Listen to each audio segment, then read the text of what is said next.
to be very problematic because the whole row on my left is extremely loud. Please consult in lower tones about this zoning so that we can do the business of today. Please proceed. I think, Madam Speaker, they are consulting on high note because that law is unconstitutional. There are more ladies than men, and maybe we should also try to think about going forward. Madam Speaker. Odhiambo, of order. Thank you, Madam Speaker. Is the Honourable Member in order to suggest that Honourable Jalaj, Honourable Elisha, Honourable, who is this? Azio Mutuse? Fabian, Honourable Anthony and the Oundo and the rest are women. Are you in order? Because it says the majority are women, but the women are only 3. So if the majority are women, then it means all these people here are women. Is it in order to imply that the men in the house are women? Or does he have a problem with his eyes? I know he's wearing glasses, but Madam Speaker, you can help him so that he can have better vision. Member for Kimilili, that is a very serious matter. So what did you see that made you decide that all those members that have been mentioned by name, by the leader, minority side? What is your comment on that? I didn't say parliament, I said the row. The row means from where Fabian is to where the district member from Rusinga Island. So that is what on a right note, Madam Speaker. Nonetheless, Madam Speaker, let me come back to the business of that are before us. That I want to say that the reason why leaders are elected is to identify public problems and provide solutions so that the people should not continue suffering, Madam Speaker. Honorable Anthony Oluoch has established that indeed there is a problem where Kenyans who happen to come from informal settlement have nowhere to access better education, and that they have improvised the areas where they come from by identifying spaces where they call schools. Madam Speaker, we live in a country where everybody understands that education is an equalizer of the society. And I will be willing to improve this bill so that those children can no longer continue to suffer. Because we cannot introduce divisions in education, Madam Speaker, where we say that those who can afford better learning institutions, fully funded by government, supported by government, continues to do so, but those who come from informal settlement, who cannot access those good schools, but they have improvised structures where they call schools that will continue to legitimize where they sit and learn, Madam Speaker. That is not the way to go, Madam Speaker.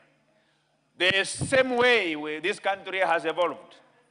When I was growing up, Madam Speaker, there was no single tarmac in the Rusinga Island, but today, if you go to Rusinga Island, there is tarmac. I am optimistic that those informal settlements, where the young people have no access to proper education, that a time will come, those informal settlements will be eliminated and the better schools will be put up, Madam Speaker. Madam Speaker, we need to continue having a conversation. While we are aware that those students cannot access the better primary schools, Madam Speaker, but can the government of Kenya provide transport? Can we therefore say that every single morning we provide the BRT systems provided for in informal settlement, where those young people can board those BRT, can get buses, be taken to schools that are far from where they are, Madam Speaker. We cannot continue allowing them, saying that they can continue to learn from where they are learning. There are only 2 pathways to higher learning in this country, Madam Speaker. One pathway is to follow the government, the CBC system, where they're enrolled in ECDE, then they go to comprehensive primary schools, then they go to senior secondary schools, then they can go to the university, Madam Speaker. The other way is to follow the British system, the international system, the international curriculum system, Madam Speaker, where they go even up to Form 6, or whichever way it's called, Madam Speaker, but we cannot introduce another system that is parallel to the existing system, Madam Speaker. Those APEC schools, the one that Honorable Anthony Oloch want to regularize, they have no teachers. The teachers who are teaching there, some of them are not qualified as per the specifications of, that one has to satisfy to be for him or her to be a teacher in this school, Madam Speaker. Number two, the space doesn't qualify to be called a school. So we cannot continue disadvantaging those students, disadvantaging those children of Kenya, that because the proper school is far from wherever they are. An alternative means of transport must be provided to transport these students from their home, from their informal settlement, to a place where they will compete favorably and equitably to the rest of the students in Kenya, Madam Speaker. We cannot continue to allow certain children of Kenya go to purchase the education in proper schools, in proper public schools that are well funded by government, where the government has provided proper infrastructure and support for them to learn, Madam Speaker. And then we have others whom we are trying to regularize, that we regularize and recognize the Mabati space that they are learning and they are calling school, that they should continue learning from those institutions, Madam Speaker. We will be creating divisions. We will be creating classes within the learning fraternity, Madam Speaker. All we need to do is we must improve this bill and compel the government either to build proper schools within those informal settlements or provide a free means of transport where these children can be carried every day from morning and in the evening to proper schools, Madam Speaker. Madam Speaker, I know that the role of government is to provide solutions to public problems. These public problems can also be provided. A solution can be provided in a structured manner, not in a manner that you accept that, yes, these students, they have a right to learn. And they are learning from makeshift structures. They are learning from classrooms that don't even meet qualifications of being classrooms. As a matter of fact, Madam Speaker, this bill must be improved to include closing down all those institutions that are called learning institutions, but they don't meet the qualifications. And those learners should be taken to schools, to institutions that are properly constituted, that have got the proper facilities, so that we do not continue to disadvantage the children of our country going forward, Madam Speaker. Madam Speaker, lastly, in the same manner, we usually change very many laws in this country. The government always brings in this house what we call omnibus bills to change very many things. All those laws must be anchored, must be premised on the need to provide solutions for the very many existing public problems. Honorable Speaker, I want to appreciate and laud Honorable Member for Mathare for coming up with this bill. I will sit down with the Honorable Member for Mathare to refine this bill to ensure that no part of this country has her children marginalized because of where they come from, or rather because of the economic status of their parent. I support this bill, Madam Speaker, of course with amendments. I support. Thank you. The Honorable Phyllis Bato, member for Moiben.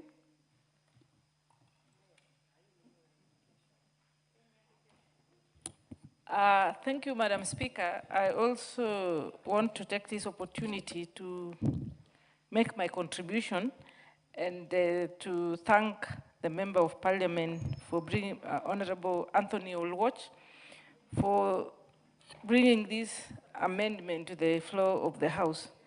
Madam Speaker, I was one of those people who were not very supportive of this bill at the beginning when it came to the Education Committee, until we went round some of the schools in Kibra constituency and I became a convert.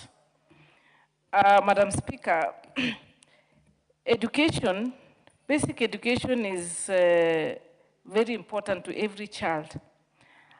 And it shouldn't matter where the capitation or the support by government gets a student, whether in private, whether in public, whether in informal settlement, and so on.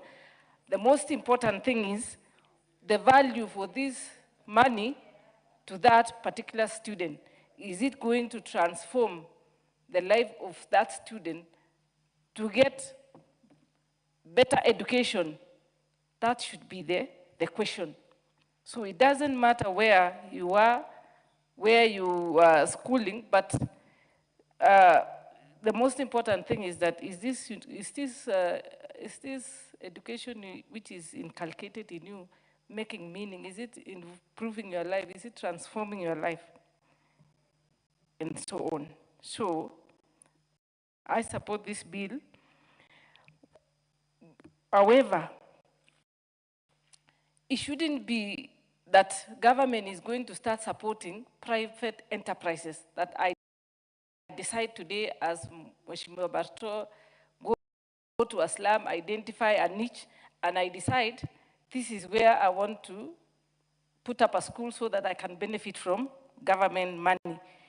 It should be structured in a way that there is no, I mean, it should be, the schools should be clearly identified so that we don't participate in creating businesses for people at the expense of provision of education. And it should be limited to those informal settlements, not just anybody, because in our rural areas, for instance, Madam Speaker, like in my constituency now, I have so many public schools which are almost closing because there are no students. There are facilities, but we no longer have students. I don't know where they went to. So you should know, we should be able to make a very clear demarcation on these Abet schools, which ones, where are they? And the line officials in the ministry should not just be sitting in their offices, but they should be going around to make sure that they are registered well, they are run in the best way possible, just like any other school. And even those who are struggling to register, I mean, Madam Speaker, we have a problem in this country where when you are employed, you sit in an office and you wait for people to come and look for you to do registration and so on. The Ministry of Education should be sending their field officers to the field to go and compound these schools, make sure that children are not disenfranchised, to make sure that they are in proper schools, so that we don't have cases of students sit in a school for a season, and when it comes to registration for examination, they realize that they are not registered by National Examination Council, and it becomes a crisis. So it is a very noble idea. And it is not just in education, even in our justice system.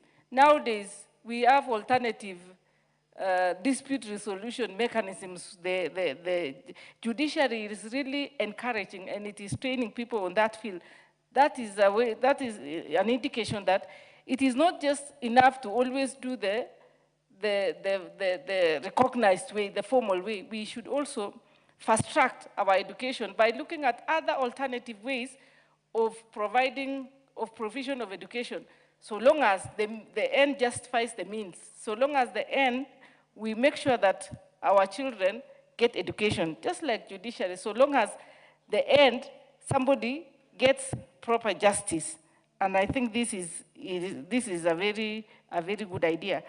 It should also, the registration of these schools should also be captured in the national data system. The Ministry of Education started with NAMIS, now they are also dealing with KEMI. So they should be able to document each and every learner. And when this capitation is provided to these students, proper auditing should be done so that, you know, human beings sometimes can be tricky, so that someone cannot just take the money, pocket, and there is nothing, there is no value for this particular child, in this in this